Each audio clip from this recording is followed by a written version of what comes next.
சிறப்பாக சந்தோஷமாக வாழலாம். ஐயா என்னையும் பார்த்து விடுங்க ஐயா. பார்த்து விடல நானே. என்ன நடந்தாடிங்க? என்ன நடந்தாடிங்க? ஐயா பரவாயில்லை.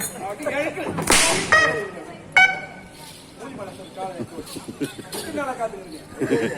நேர்ல ஒதுங்கி முன்னாடி இப்ப உடனே வச்சுக்கிறியா? ஐயா சிம்புவா அதெல்லாம் கண்டுக்கூடாது.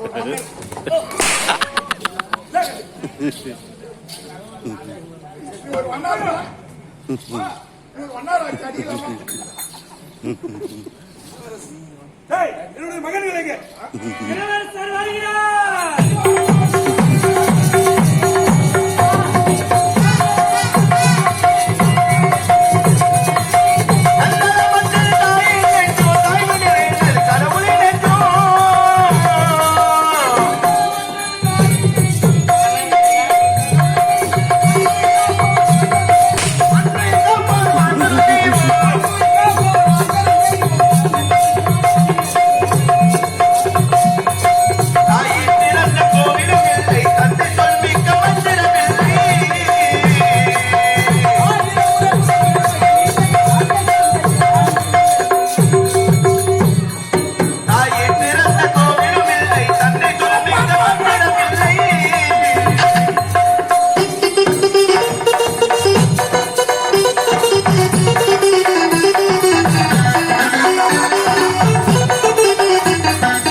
என்னுடைய தந்தையை உங்களுடைய மகன் ஜெயச்சந்திரன் வாழ்த்துங்கள் அப்பா. ஜெயச்சந்திரா இன்று கலை வளர வேண்டும். அப்படியே நன்றாக வாழ்த்துகிறேன். நல்ல முறையில்